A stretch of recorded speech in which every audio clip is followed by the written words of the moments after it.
Hey guys, well, got an update about Florida. The old lady decided she wanted to come down and visit me, so I think that's bad news for fishing, but we'll see. I got a plan.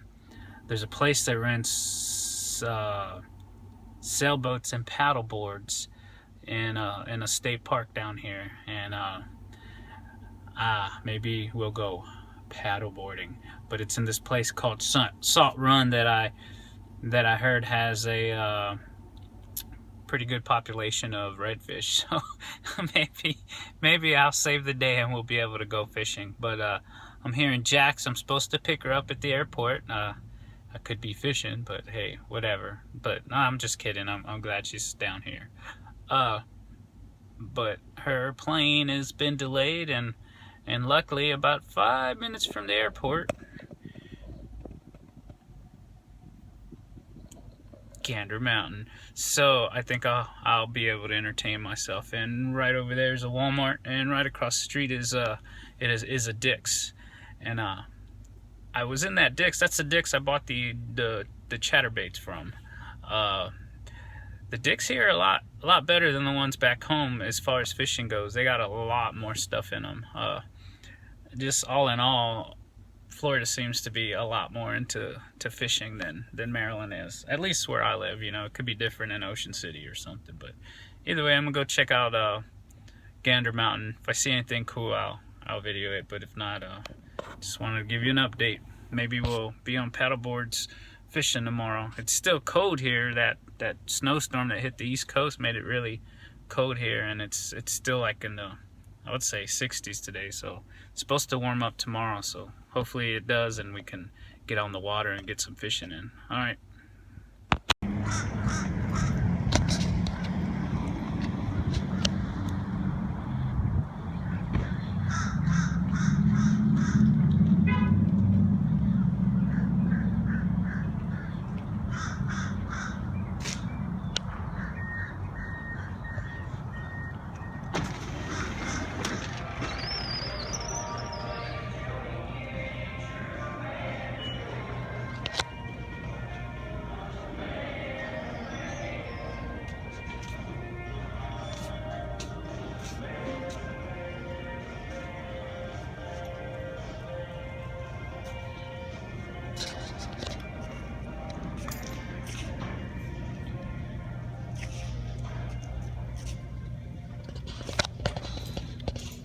Hi.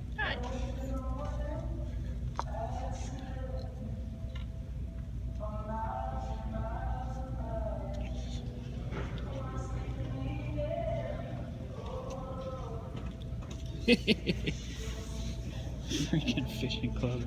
That's hilarious.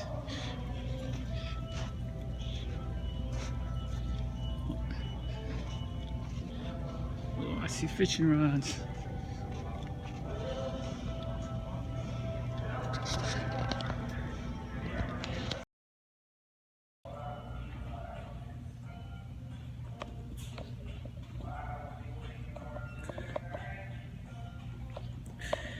Getting pretty tired of this phone.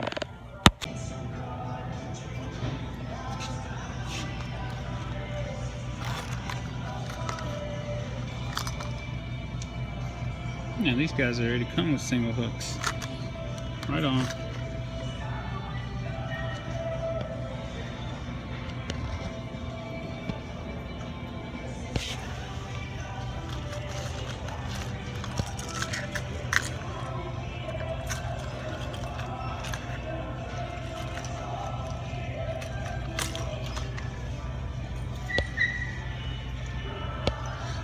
I really like this one.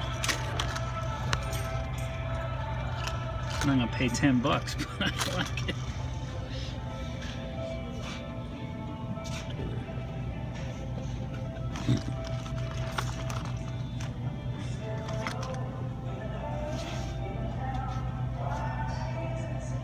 Hey, look at that. Looks like that lure I found.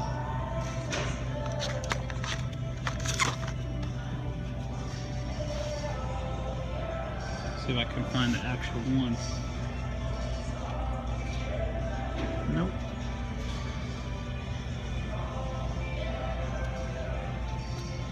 It's close to this, just not as big. So it's probably a mirror.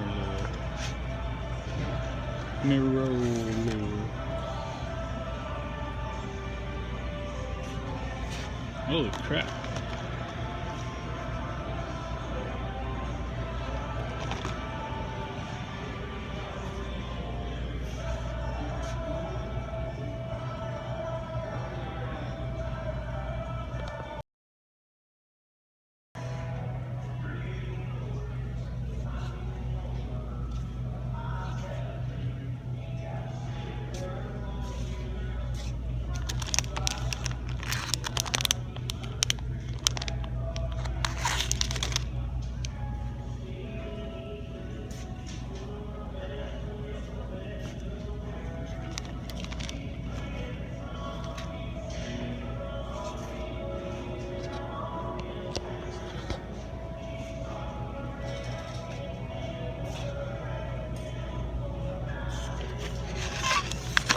This looks like the little shrimp I got.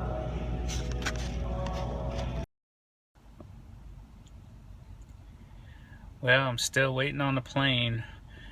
Filming in Gander Mountain was a big fail. Lesson learned, I didn't intend to film anything. I had to switch rental cars, so I just, grabbed my phone and took off to the airport. I guess if you're gonna make videos for YouTube, you should always have your camera on you, I guess. I would say my phone died four times in Gander Mountain. I came back out to the car and grabbed the charger and just walked around and plugged it in every time it died. It's getting pretty annoying, but I was beginning to realize that I'm gonna have to get a second camera anyway and kind of put it on a tripod and fish more of a wide angle, while I'm fishing, instead of just something on my chest or whatever, like the action camera thing. But I'm still waiting on the plane, so I've decided I'll stop right at Best Buy, which Gander Mountain's right over there. It's right next door, basically. So I'm gonna go check out some cameras. I'd film it for you, but what are the odds of this phone not dying every 2 seconds? It's definitely connected to the camera thing. Every time I started filming, it would die right in the middle. So I don't know if that pulls a lot of power or what the deal is, but it wasn't dead. It just was turning off. So, well, let's see what happens in here. Hey guys, I'm back in the hotel room. The old lady showed up, and to be honest with you, I was a little worried about being able to fish, but she surprised me, and she actually brought some surprises for me, so I'll let her tell you about it. Here she is. Well, I brought with me another travel rod. I know you had brought one with you. You have the baitcaster, so I went ahead and I bought the spinning rod, because I do not know how to use the baitcaster, and I can use the spinning rod. So hopefully we can get some fishing done and we can test this out. And I also bought for you, what I think you'll like the most is this little kit for the camera, kind of help you out. It has a head strap, chest strap, and a bunch of other goodies in here. It has tripods and some different mounts, and so hopefully it'll help with the video taking, get you hands free so you can hold your rod and fish a little easier. Alright guys, you heard it. I've been having a lot of trouble, and she brought me the stuff we needed. So the plan is tomorrow we're going to go try to do some paddle boarding in a spot that I heard there's some redfish, and now that I got the right stuff, maybe we'll get some fishing done. So thanks, and thank you for bringing me stuff and watching my videos. She's probably the only subscriber I have right now, but got to start somewhere. Bye.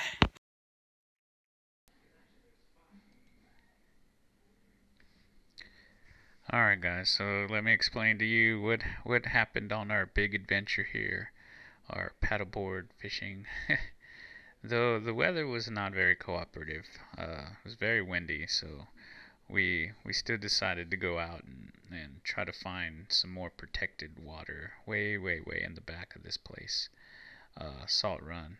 And the area we did find that was protected from the wind was pretty shallow. I mean, 1 foot. I didn't have high hopes for it at all, But you know, we were there, so we decided to give it a shot, and I had this new camera chest mount thing to try out. So first cast I took, the the lure just basically stopped midair and popped right off, and I figured I had tied a horrible knot.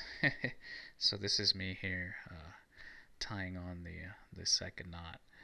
I was on a paddleboard. I had a backpack on, and the wind was still blowing us around and into the shore, so I didn't really want to, you know, get my little scissors out. And if you notice, I had a little bit of trouble cutting that braid. I didn't have a leader or anything, but I got that lure tied on, and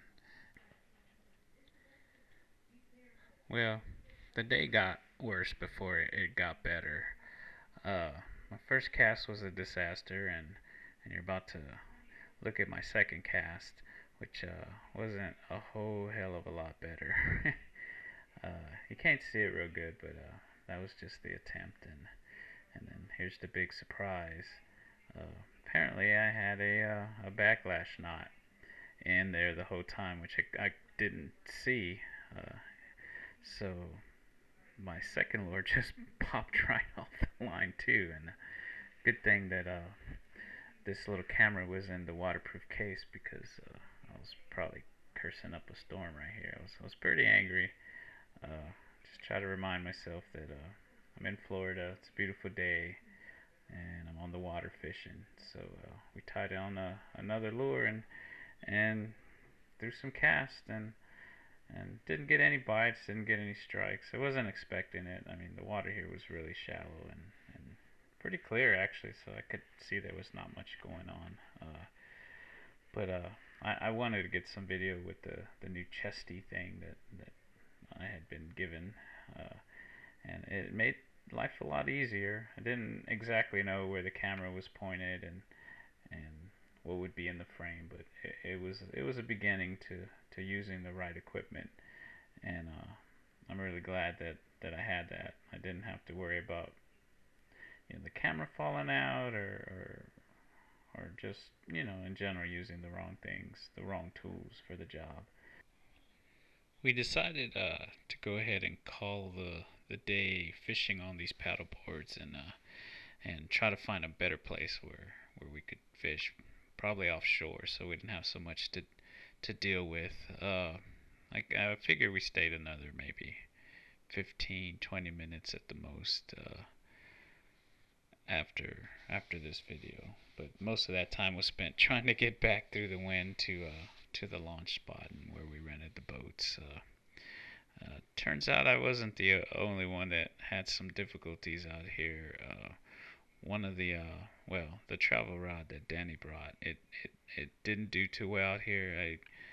I believe it was a manufacturer defect, so we're gonna try to send it back, but it actually ended up breaking on her. So I'll let you take a look at that now. There it is. She didn't do much to it, you know, just pulled it a little bit, and it kind of just snapped right there. So we're gonna try to get them to replace it. Well, thanks for watching. Tune into our next video. We actually get into some fish finally.